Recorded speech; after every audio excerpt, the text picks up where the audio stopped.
Yeah, good morning to you, Mr. Raphael. Good morning. Now, the British House yesterday has commenced the legal probe into the into the rendition of Mazi in Nnamdi Kanu from Nairobi, Kenya, stating that he was when he was arrested. Yes, he was with British passport. When he was arrested, he was with British passport, and now they are proud over it that they will not allow that for their citizens. Mazi, how can you? Yeah, now they have begun to question the authenticity of Malami as Chief Justice of the Federation of Federal Republic of Nigeria when this kind of events occurred in 2021. Malami was the Attorney General of the Federation when Nnamdi Kanu was illegally abducted from Nairobi, Kenya into Nigeria. This time around, the Minister of Justice in Canada, Justice Kelechi, began to question if Malami, as a Chief Justice of Federation of Federal Republic of Nigeria, is worthy to hold any public office. And he has now started making his own, accusation that at least, being that he himself is a lawman, a person who is a justice, an attorney general of a federation during this kind of ugly events, that Malami is not deserved any, at least, legal accolades or attributes. He acted like someone that has never had foreknowledge of law, what law is all about, by at least speaking his local language, abusing the abductee, has actually made Malami not qualified to head any local government magistrates across Nigeria. That was a Minister of Justice in Canada, Justice Mazi Kelechi. So this time around, the Britain has embarked on inquiry, investigation, debate, bordering on how and why did Nigerian government and administration under Buhari made that kind of illegal international move. And Kenya as a country has come out to deny complicity on the renditioning of Mazi Nnamdi Kanu from Nairobi into Nigeria. Now, Britain is asking the question, why could Nigerian, military forces in conjunction with Interpol, if actually Interpol was involved, could at least kidnap their citizen? Mazi Nnamdi Kanu was British passport in Kenya when he was abducted. So this time around, if Britain could not act in time, it means that the socialist Britain is nothing but a tata. Tata, I mean, in Igbo language, is a child acting like a toddler. I don't know what to understand, who has no foreknowledge of experience of life. How could you, a British citizen, was abducted by Nigerian government? Britain has not been able to do that tangible thing since inception of Nnamdi Kanu's incarceration. Britain has not been able to come out and at least tell the whole world reasons and why they remain silent since abduction of Nnamdi Kanu in 2021, June. So this has, sparked up an international debate among the United Nations, member nations, among the United Kingdom, the 4 or 5 or 6 contraption confederacy or confederative that, make up United Kingdom. There's a serious debate because Nigeria has absolutely violated an international law infringing on the fundamental right of a British citizen called Mazi Nnamdi Kanu. So it has called for an international criticism, an international outcry. Why could Nigeria, under the watch of an Attorney General of the Federation, Abubakar Malami, a man that the whole Nigerians hoped for when you talk about justice? It means if justice is denied of this gentleman that was abducted from Nairobi, Kenya, it means justice could deny anybody in Nigeria. Nobody is safe in this contraption called Nigeria anymore.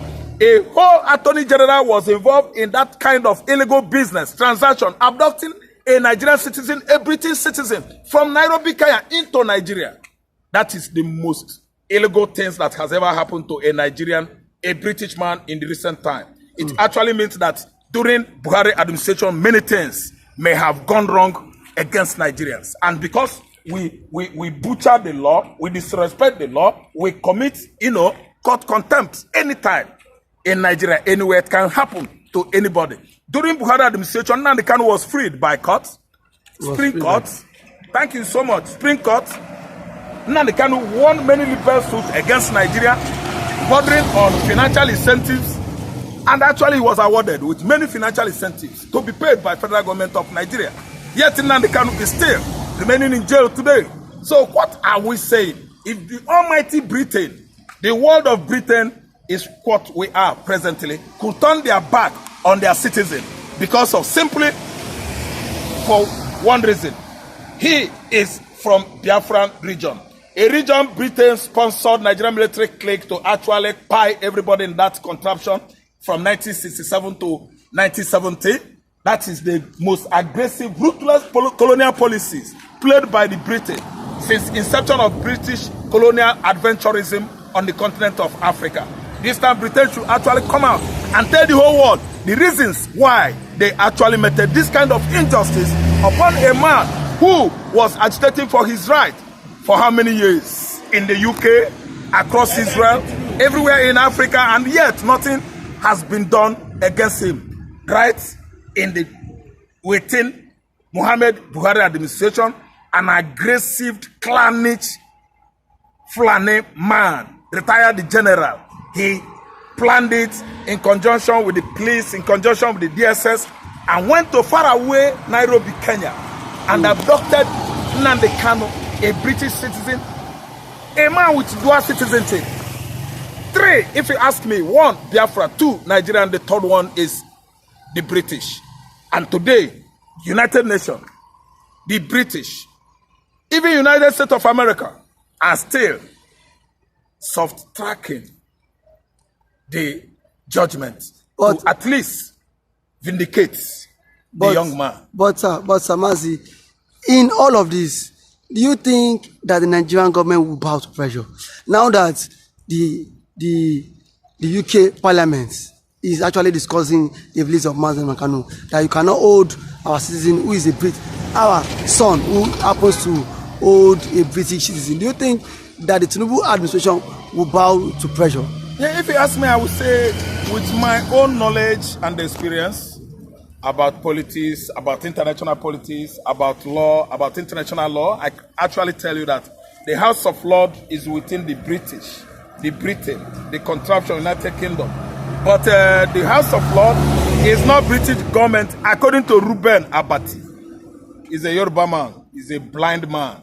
He said that is House of Lords, it cannot be British government, he knows blah, blah, blah, on the framework of global, on the framework of global, whatever politics or law, that Nigeria is a sovereignty, blah, blah, blah. It has, see, Nigeria being a sovereign nation does not make it right for Nigeria to go to faraway Europe, Asia, and they abduct anybody that is from this part of the world illegally without applying the normal documents, or legal, it might be illegal or extra legal. What is right is this: according to international law, we don't enjoy such treaty with Kenya.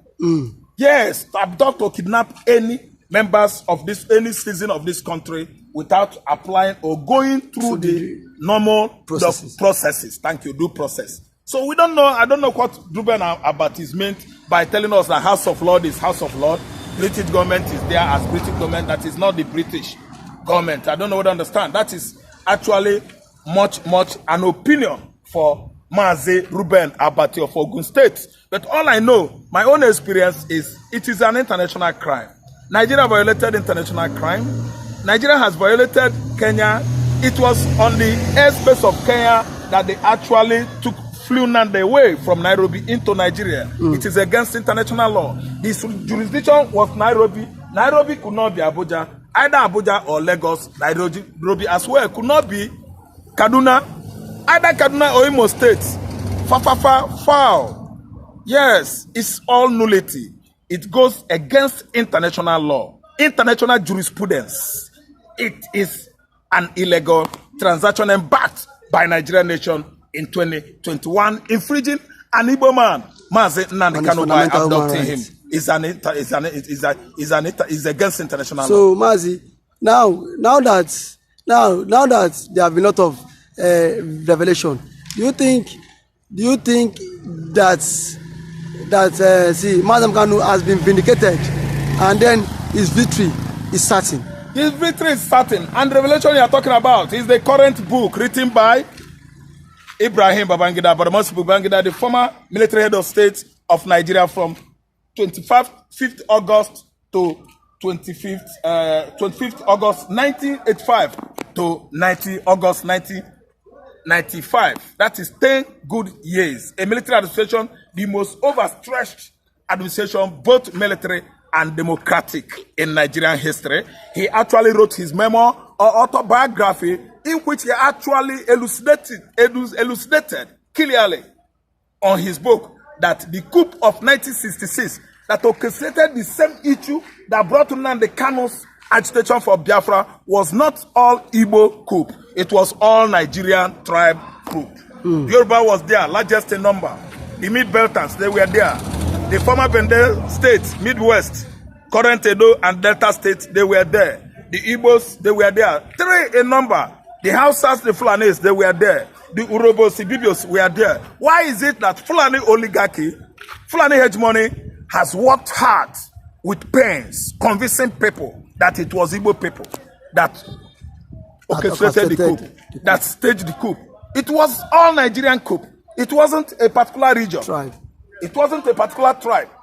It wasn't a particular race or people. It was all Nigerian coup. What orchestrated the coup? What is it that must have machinated the coup in the minds of those young military officers? It is due to the political, profiteering going on then. Nnamdi Azikiwe, Akintola, Awolowo, Belawa, and so on and so forth. They were playing racket with the lives, with our commonwealth, with the lives of Nigerian citizens. That's why those military officers actually accused the politicians of what? Mismanaging public funds that belonged to all Nigerians. And from there they came out with a plan to do what? To stage a coup. And actually they staged the coup successfully. And instead of allowing the coup to proliferate, it was an Igbo military officer, the former head of state, General Aguiyi, that stopped the same coup against his brothers.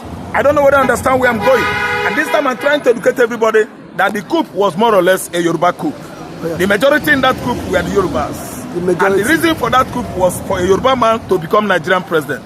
His name was Obafemi Awolowo. Obafemi Awolowo was incarcerated, jailed in the faraway Cross River, Cross River State, Calabar.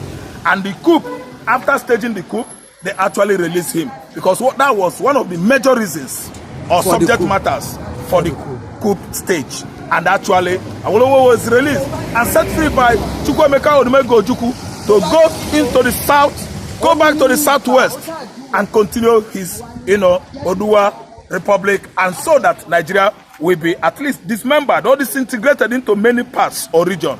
Awolowo, after being released by Ojukwu, Awolowo came to southwest here and what?